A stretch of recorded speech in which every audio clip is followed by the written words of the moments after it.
Alright, welcome to Poor Man Mods. Today we're going to do a roll cage. You know what that means? A lot of welding and maybe some fire. So, what we have here is my whole roll cage kit. It's from Competition Engineering. I got from Summit Racing. It's for an 8-point roll cage system. It doesn't have a halo hoop or A-pillar bars, so it's not technically a cage, it's a roll bar, but I like to say cage because it sounds more complex and cool. So we got some, I think this is 1/16 of an inch thick steel. These are going to be the platforms. And then we got door bars, crossbars, subframe connector bars. I also bought an X-brace conversion kit because X-brace, what am I saying? Alright, you're going to cut this out. When you have the main hoop, the bars that support it from falling down, normally they just go straight down to the frame, but if you do an X, it's a lot stronger and it'll help the car hook up better and it's stiffer and all that good stuff, and it'll handle better. And then of course the main hoop. So let's get started on it.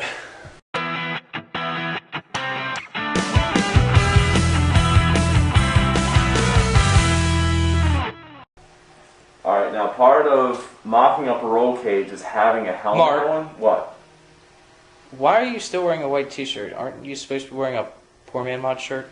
I'm too poor to get one. You don't. Hence the name Poor Man Mods. You don't have one. No. Alright. I'll give you one. What are you doing? Hold on. What are you doing? I'm giving you one. You like to write on my shit, don't you? First it was quarter panel, now it's my chest.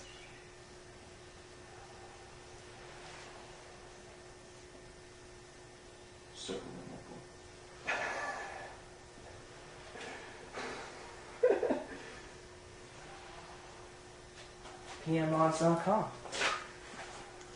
Alright. That's legit. Oh yeah. Well, anyway, came with instructions. It gives you some basic things to do that every roll cage needs. And I also have some NHRA restrictions I need to follow, like there's measurements that I have to make with the helmet on. So I need to sit in the car with the helmet while Mike kind of like gets it in place and then he'll mark off where it needs to be, and then we... Now why can't I sit in the car with the helmet and you measure? Because I'm the one racing this car. This car is made for me. Like, it's literally made for me. Like, I just shop the seat risers because I'm 6'3", I'm way too tall. And basically a race car is custom tailored for the driver, so a roll cage is a perfect case for that. So the roll cage is going to be built for my body, which is awesome. I love that because you guys can't drive it. So let's do that. Now, whenever you do a roll cage, obviously you want to have some experience with welding. I'm not saying I'm an expert, but I've been welding enough to hopefully do a good job, and if I don't, I have to tear it out and get some guy to do it for me. But this is mild steel, and you can use a TIG or a MIG or a TIG for mild steel. If this was chromoly tubing, you could only use a TIG, and I don't have a TIG, so that's why I got mild steel. But whenever you do a roll cage, you want to look up your sanctioning body's requirements. In my case, I just looked up NHRA. I'm probably not going to be doing any kind of professional racing, but if I ever want to go to like the Winter Nationals or US Nationals and race one day, I want to at least have my roll cage ready. So I went on their website and went on their rule book, and I made this illustration. The top of the roll bar has to be, or no, I'm sorry, the support beam going down to the frame has to be at least 5 inches from the top. The head with the helmet on it has to be at least 6 inches 6 inches max from the main bar, and the top of the head has to be at least, or I'm sorry, under 3 inches from the top of this bar. So those are the only requirements that I saw that are an issue. So, And also you need those 6-inch plates. yes, and you cannot trim those at all. They have to be 6 by 6. So if you got an area where you only have 3 inches and it curves up into a torque box or something, you have to form it to fit. It doesn't have to be a flat surface area of 6 inches. It can be curved up and contouring all the floors, but the area has to be 6 by 6, and you'll see later in the video. But first step is to get this main hoop started, and according to competition engineering, they said that you start with this hoop, get this tacked in, get the rear bars tacked to this, and then tacked to the back of the car. And then you do door bars and the crossbar. So let's get started. Alright, the first step I want to do is measure from the the floor of my car up to the ceiling. Right now it doesn't have a headliner, but it will have a headliner in it. So I need right here, it's the same car, I need to give about 1.5 inches from the top. I got this measured. Right now, this is touching the ceiling of my car, and it's 43 inches from floor to ceiling. Now I'm also factoring in a headliner, and I'm going to take about 1 inch out of that measurement.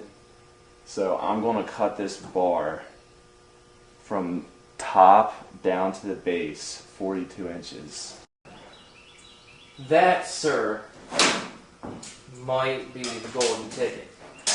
So it was resting. Get your head back there! It was resting against the torque box. So it can be closer than 6 inches? Yeah. This is between 2 and 4, because it's like a 2-inch pipe. Okay. Yeah, this is pretty good. Now that I got the roll bar all fitted, I know where I need to weld it. I need to get a grinder and prep the floor so I'll get nice clean welds.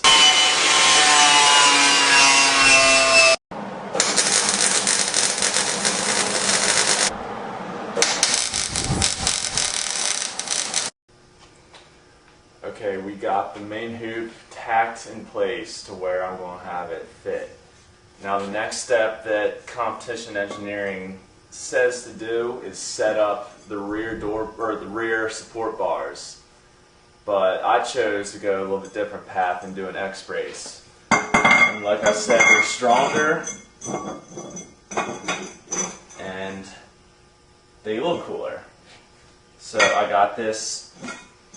So it's a separate kit that I bought, and it's basically, there you go, an X. So this will be welded to the main hoop. Get these welded in. I have to do my own notch on the other end, and I'll show you guys how to do that. And whenever you're doing a roll cage, you can see you don't really want these metal bars fitting perfectly flush. And that's because if you had this, can you zoom in on that? If you had this intersection here and this bar fit perfectly snug, like it was basically like meant to be, it would actually make the welds weaker. You want a little bit of a gap so the weld can kind of go in deeper on the joint and it will create a lot stronger weld. So that's basically, we need to chamfer all the edges before we weld. So they'll be sitting right on there. Oh, this is going to be tricky, getting these notches made. What about down there? Do you have to cut it and make it flat? Yeah, I'm going to be doing that. I'm just kind of looking up here what I really need to do with this notch. It looks like it's going to be fine. Alright, now another thing you need to do before you make your cut is mark off where you need to place the cut, because I know the exact degree and the length that I need to cut at, but you could cut, and when you place the notch up there to meet your main hoop, you could cut the wrong position and it might end up like that down here, which is not good. So even though this is a little long, this is going to give me a good idea of where I need to place my cut. And basically, you just get a book just to create a flat surface to trace on. And you just mark off like that, so you know, like, basically like where you want to place your cut.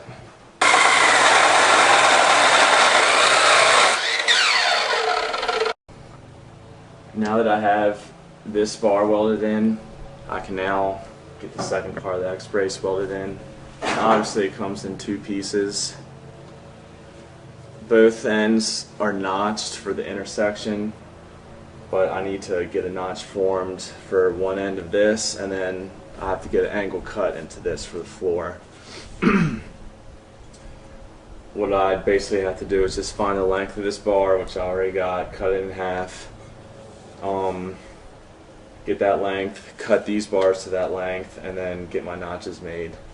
But I don't want to cut too much off at once, just in case something doesn't fit. It's always good to have too much than too little.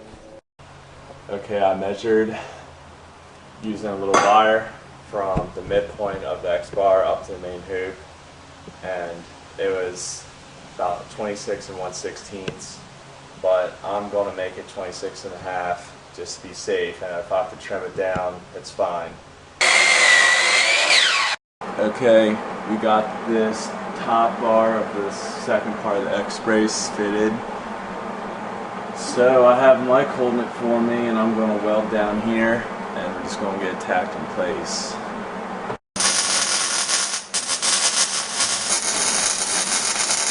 Yay! Oh, it's ready. Ready for racing. Alright, we are ready for racing. We are done this episode. See ya.